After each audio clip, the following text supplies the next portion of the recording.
Olá, como você está? Você está bem? Eu espero que sim. Eu vim aqui conversar com vocês sobre Paulo Leminski, mais especificamente sobre biografia. Nesse mês de agosto que passou, além de ter sido comemorado os 80 anos de nascimento do Paulo Leminski, eu estava me preparando para o conteúdo que eu vou disponibilizar no meu clube Travessia, para o pessoal que está lá, sobre o escritor, porque o mês de setembro no meu clube é o mês do poeta. Nós estamos lendo um livro de poesias dele chamado Distraídos Venceremos. Eu amo esse título. E aí, sempre que eu vou trabalhar no conteúdo dos meus clubes, eu tomo cuidado de fazer a leitura de alguma biografia, ou tendo até autobiografia, dos escritores. E aí eu tive a oportunidade de ler um livro que eu já tinha, que eu havia comprado no início do ano, inclusive, que é esse aqui, Minhas Lembranças de Leminski, do Domingos Pellegrini. Essa é uma reedição, na verdade, ampliada. Domingos Pellegrini é um escritor da literatura brasileira, né? Tá vivo, produzindo. E ele teve convivência com o Paulo Leminski durante alguns momentos aí da vida dos dois. Eu, no primeiro momento, achei até que eles eram amigos, mas na parte ampliada do livro, na qual Domingos publica algumas cartas que ele recebeu da Alice Ruiz, que foi esposa do poeta, já entendi que eles, na verdade, haviam sido rivais. Independente disso, o Domingos parte da sua convivência com o poeta para fazer esse livro, que não é bem uma biografia, na verdade. Domingos chama de crítica e interpretação, lembranças, memórias, se colocando mais como foco do que o próprio Leminski, já que a perspectiva da lembrança vai sempre partir da vida dele. E o texto, vamos lá, então vou até fazer uma mini resenha aqui, uma mini crítica sobre esse texto aqui. Eu particularmente não gostei desse livro. Gostei de algumas coisas, mas eu não gostei da escrita, porque ele não é exatamente o gênero biografia e ficção, tal como eu estou esperando que seja, né? Tal como eu estou habituada a ler, que é um texto fluido e mais informativo, né? Ele é um texto despido de perfumarias literárias, né? O escritor, ele não se coloca no texto porque o foco dele é outro. Só que aqui ele faz uma experimentação meio literária também. Então, assim, o Domingos fala de si mesmo em terceira pessoa, se dando um apelido, que é Pé Grande, se eu não me engano, Pé Vermelho, eu nem lembro mais. Isso que eu acabei de ler esse livro tem uma semana, mas já esqueci. E ele também fala do Leminski com outro apelido. E em alguns momentos ele faz umas experimentações como se fosse o próprio Leminski falando. E isso me incomodou durante a leitura, porque eu fui com uma expectativa. Eu fui com a expectativa de ler informações sobre o Leminski para construir dados da biografia do poeta. E não é a proposta do livro. Então, assim, no pacto de leitura, a errada estava eu, que fui com uma expectativa e recebi outra coisa. Quando eu percebi isso, eu continuei não gostando. Porque não bateu. E aí o mais interessante é que no meio da leitura eu entrei numa crise. E aí eu conversei com um ex-namorado meu, que hoje é meu amigo, que é um grande leitor, né? Adora ler. Então é um interlocutor maravilhoso, tanto é que não namoramos mais, mas continuamos conversando.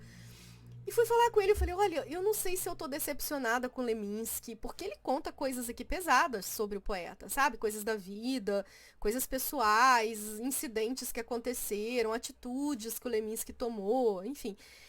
E eu fiquei lendo o texto inteiro, né? Eu tava lá na metade pensando assim, gente, deve ter sido muito ruim ser filha dele ou ser esposa dele. E aí eu ficava pensando, caramba, imagina a esposa dele lendo isso aqui, a filha dele lendo isso aqui, será que elas iam gostar? Eu entrei num conflito. Conflito esse que tem muito a ver com a discussão que existe em torno de biografias, né? Até que ponto é legal uma biografia não autorizada sobre uma personalidade? Até que ponto alguém tem o direito de levantar dados sobre a vida dessa personalidade de modo a, inclusive, ferir com as próprias informações que a personalidade passava de si, o que a família quer que continuem sendo perpetradas após a morte dessa personalidade? Isso é uma discussão antiga, né? Antiga mesmo, desde que biografia se torna um gênero acessível e interessante ao público. A gente tem casos em biografias no Brasil, por exemplo, que geraram polêmicas, sabendo que a cultura da biografia no Brasil é muito diferente da francesa.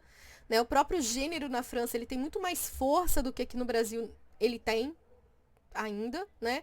E eu não quero comprar briga com ninguém falando isso, eu nem quero entrar nessa discussão porque não é a minha seara. de estudo, mas é a minha seara de leitura e de interesse, porque eu amo uma biografia. Aqui, ó. Aqui tá aparecendo para vocês aqui, ó, a da Sontag, feita pelo Benjamin Moser, né? Eu tenho várias biografias de Clarice Lispector. Adoro biografias de escritores, na verdade. Mas ao mesmo tempo eu entendo que a biografia ela é um texto que estende aquele grande ditado que diz assim: quão maravilhosas são as pessoas quando não as conhecemos bem. E é verdade, né? Ou aquele outro que diz vassoura nova varre bem, né? E a gente gosta de algumas personalidades, né? Só que quando você enfrenta uma biografia sobre aquela personalidade, quando você se entrega para fazer a leitura de algo que vai entrar na vida daquela personalidade, você corre o risco de gostar menos ou mais dela. Toda vez que eu leio biografias sobre Clarice, eu leio tensa, porque eu penso, ai meu Deus, será que eu vou saber de alguma coisa que vai afetar? E isso é uma coisa muito pessoal, né? Porque você pode ter o desprendimento e falar, não, tudo bem, né? O fulano de tal é um babaca, mas é um grande escritor. É um babaca, mas é um grande cineasta. É um babaca, mas é um grande músico. E continuar gostando da pessoa do mesmo jeito. Ou você pode, né, ter acesso a alguma informação que vai quebrar a sua relação com aquela pessoa. Né? E as biografias, elas são um terreno muito arriscado para isso. Independente delas, qualquer terreno já é arriscado, né? A gente tem aí o grande exemplo do H.P. Lovecraft, que é um grande escritor de literatura de terror, né? E que tem um séquito aí de pessoas que o odeiam por causa dos posicionamentos dele na vida real, né? Enfim, não vou entrar nesse métier. Mas vários escritores e várias personalidades, não só do mundo da literatura, elas estão fadadas a esse descortínio de quem elas são ou de quem nós achamos que elas são. Dito isso, quando eu, então, enveredo pela leitura da biografia, que não é bem uma biografia do Leminski, feita pelo Domingos Pellegrini, que até então eu não sabia que era rival dele, eu entro nessa crise de, caramba, Leminski, mas eu não esperava isso de você. Crise essa que foi cortada pelo meu amigo, ainda bem, quando ele disse pra mim assim, Juliana, mas o Paulo Leminski não é teu pai. E aí eu falei, verdade, graças a Deus. Que sorte eu tive. Eu falei, caramba, verdade, não é meu pai. Por que eu tô tão incomodada? Quem tem que ficar incomodada é a família dele. A poesia dele eu vou continuar gostando do mesmo jeito. E aí eu continuei a leitura e mais em paz, sabe? Mas em crise com o Domingos Pellegrini. E essa crise se finda, ou melhor, se explica no final. Porque depois que ele faz, então, toda essa passagem pela vida do Leminski na memória dele, então, de coisas que ele tenta construir uma biografia do Leminski, mas ele constrói essa biografia a partir de dados que ele define como aqueles que deveriam ser os dados para sustentar. Ele termina mostrando que quando ele publica, Alice Ruiz, que é a ex-esposa, ela fica muito brava. E ela manda e-mails para ele muito brava, né? Ela manda e-mails para ele, os dois meio que tem uma discussão ali no final a respeito da publicação desse livro. Então, o Domingos Pellegrini meio que termina jogando na cara coisas que ele nem tinha falado até então, como as muitas mulheres que o Leminski teve, como a questão de um filho do Leminski que talvez exista, mas a família negue. Ele vai levantar mais coisas aí, meio que falando, se você não gostou do que eu falei até aqui, então peraí que eu tenho mais coisa para falar. E joga lá no final. O fato é, essa não é uma biografia autorizada pela família, parece que ela saiu do circuito um tempo por causa disso, voltou. Essa edição que eu tenho aqui, que é uma edição ampliada, então, exatamente com esses e-mails, ela data de 2014. E ela surge, na verdade, num site que o Domingos Pellegrini tinha. Não sei se era um blog ou num PDF que ele compartilhava com as pessoas. E aí, por conta da minha insatisfação em me sentir preparada para dar uma aula sobre Leminski com o material que eu encontrei aqui, eu fui atrás de outra, que foi essa daqui. Essa é a famosa, né? Seria a biografia oficial, a biografia mais conhecida. Diria eu a única, talvez. Feita pelo Toninho Vaz, que foi também uma pessoa próxima do Leminski, enfim, que é um grande jornalista, né? E tá sempre falando de coisas e personalidades aí na não ficção brasileira. Biografia intitulada O Bandido que Sabia Latim. Essa edição foi publicada pela Tordesilhas. Ela é uma edição mais atualizada, né? Mas ele é um livro antigo. Eu só não me recordo quando que ele foi publicado pela primeira vez, porque é a minha edição de 2022. Eu tenho uma reclamação para fazer. Ele vem com uma lambi-lambi, um cartaz lambi-lambi, que não tá aqui, então não vou mostrar. Mas ele tem essa parte interna aqui com fotos, estão vendo? Ai, Ju, não tá legal na imagem, não tô vendo direito. É, mas aqui eu também não tô vendo direito, não. E essa é a minha reclamação. Se me colocar folhas internas que se propõem fotos ilustrativas para uma biografia com uma péssima qualidade como essa, faz favor, é melhor nem colocar, né? Então isso aqui eu achei detestável, gente. Sério mesmo. Tem foto aqui que você não consegue ver nem o centro do rosto das pessoas, sabe? Sem definição nenhuma, sem cuidado mesmo estético enfim, de impressão. Era melhor não ter. Dito isso, vamos ao material, que é maravilhoso. Eu li essa biografia aqui em 2 dias. São quase 400 páginas e eu simplesmente não conseguia largar. Eu fiz uma imersão na vida do Paulo Leminski, que eu saí até meio pancada depois, porque que vida intensa. E saí dali mais ainda em crise com essa questão do que a biografia pode ou não pode produzir. Num primeiro momento eu achei que ela era uma biografia meio chapa branca. Sabe aquela biografia autorizada pela família porque existe um pacto entre o biógrafo sobre o biografado, do que pode, do que não pode ser dito, do que a família te dá, mas a família não te deixa falar algumas coisas? A gente tem, por exemplo, as da Clarice Lispector, né? Todas as biografias escritas por pesquisadores brasileiros são meio chapa brancas. A gente sabe disso, não tô atacando ninguém ao falar isso, mas também não é segredo para ninguém, né? E a do Benjamin Moser, que já não é tão chapa branca assim, por isso ela foi tão odiada quando ela foi lançada. A do Benjamin Moser é aquela famosa Clarice Vírgula. E existe aí no meio literário, no meio intelectual, nos estudiosos da Clarice, uma certa versão a ela, dizendo até que há dados ali que nem seriam verdadeiros. Eu prefiro acreditar, correndo o risco de pessoas ficarem com raiva de mim, que, na verdade, os dados que as pessoas consideram não verdadeiros ali são os dados que até então os biógrafos anteriores não publicavam porque preferiam manter a amizade com a família, por um respeito, por um pacto que vai para além do nosso achismo de leitor, tá? É exatamente essa questão ética que eu comentei no início, né? Até que ponto é legal que algumas informações venham à tona, venham à baila, até que ponto isso não prejudica a obra do escritor, até porque eu já mesma falei da minha experiência, né? Eu amo Leminski e fiquei meio impactada quando eu li isso daqui, falando, será que eu ainda amo?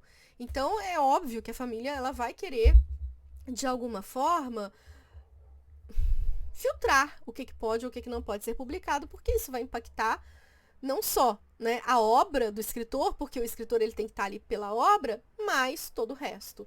E impactando todo o resto, talvez isso não seja interessante para ninguém.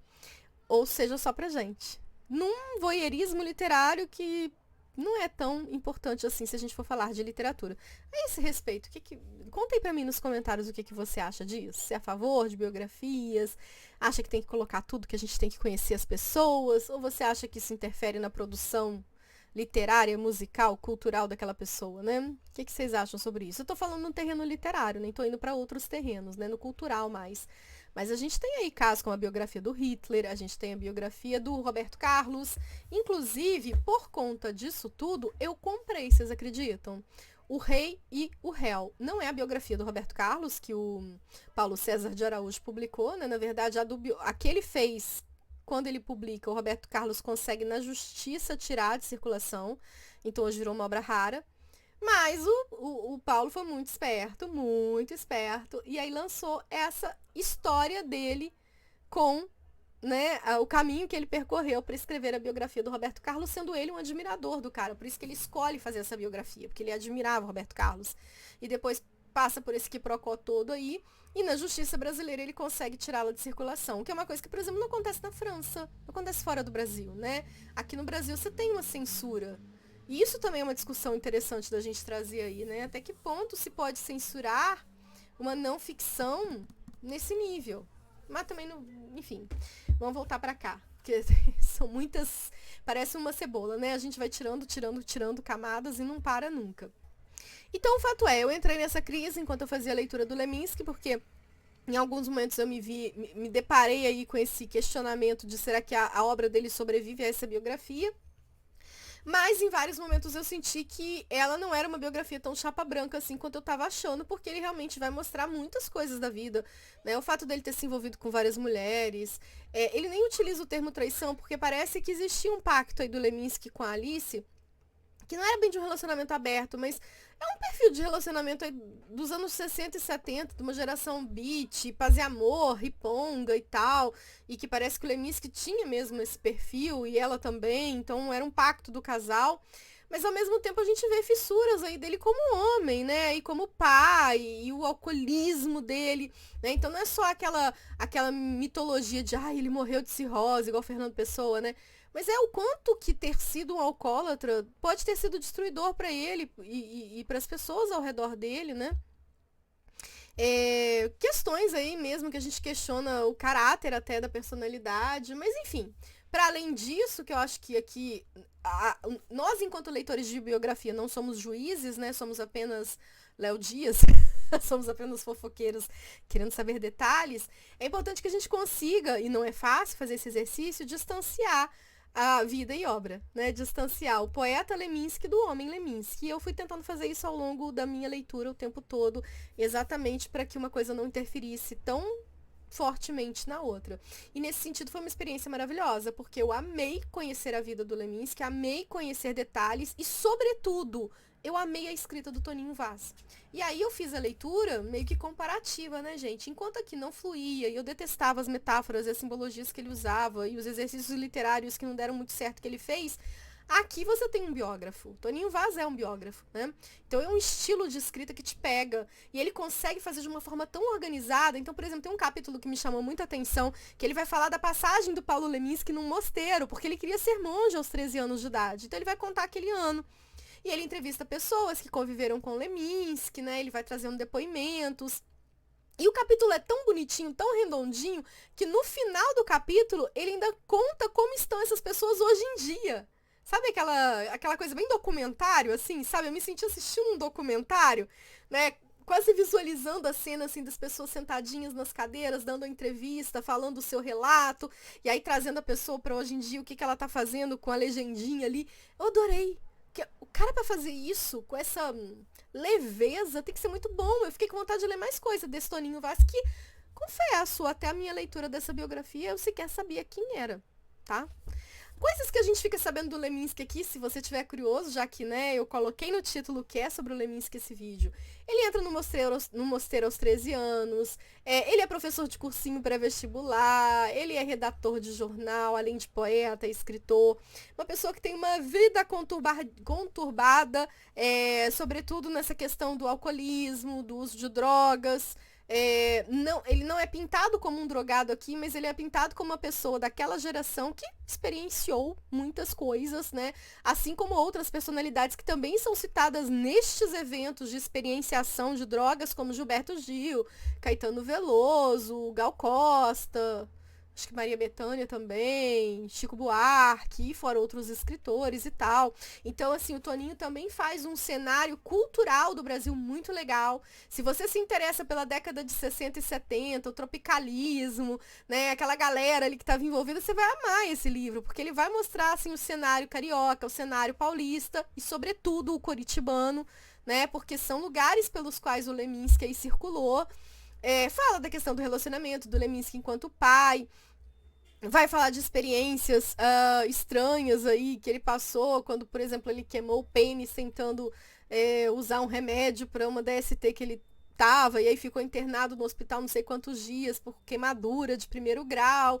Ele fala muito de como que um polímata, porque o Leminski era um polímata, né? Ele é impactado, talvez, por esse excesso de inteligência, intelectualidade e que não cabe nele. E aí torna essa pessoa tão além da própria época e tão além de si mesma. Essa é a sensação que a gente tem do Leminski, sabe? Diferente de pensar assim, não, o cara era um cachorro louco, né? Que é até uma expressão que ele usa para falar de si mesmo. O Leminski é um cachorro louco. O Leminski fala isso de si mesmo. Para além de achar que ele era um cara doido, um cara sem noção, um drogado, um alcoólatra, não. Dá essa sensação na leitura do Toninho, diferente da leitura do Domingos Pellegrini, né? De novo aqui a questão da comparação, de que ele era uma pessoa frágil, uma pessoa sensível, que não cabia na própria alma e na própria época, né? E essa inquietude, ela é extravasada não só graças à literatura, mas também, né, ela é sustentada por esses vícios que rondam essa pessoa frágil que ele é, né? Porque, assim, você percebe que ele é muito bem quisto pelas pessoas ao redor. Mesmo a Alice, que deve ter comido o pão que o diabo amassou do lado dele, a Alice, uma poeta brasileira maravilhosa, adoro a Alice Ruiz. Mesmo a Alice, você vê, né, todo esse carinho, toda essa admiração por ele, apesar de tudo que ela passou ao lado dele, gente. E não deve ter sido fácil, né? Eles tiveram um filho de 9 anos que morreu de câncer. E me parece, pela fala do Toninho Vaz, que o Leminski não foi presente nesse momento para nenhum dos dois, né? Nem para a criança e nem para Alice. Mas você não percebe nos depoimentos da Alice, nas falas que aparecem aqui ao longo do livro dela, essa amargura, sabe? Essa raiva. Porque, de novo, eu conversando com esse amigo, falei, cara, a última coisa que eu queria era ter um pai assim, ou um marido assim, né? Que legal Leminski poeta, mas PQP pra todo o resto, né? Só que eu não sou esposa dele nem filha, então, que bom, né? E tá tudo bem, então, realizar a leitura conhecendo essa personalidade. Mas eu confesso que essa leitura da biografia me gerou essa crise. E é por isso que eu comprei isso aqui. Porque o meu amigo me comentou, ele leu e ele falou, Juliana, você vai gostar. Porque o Paulo, ele vai discutir exatamente isso, né?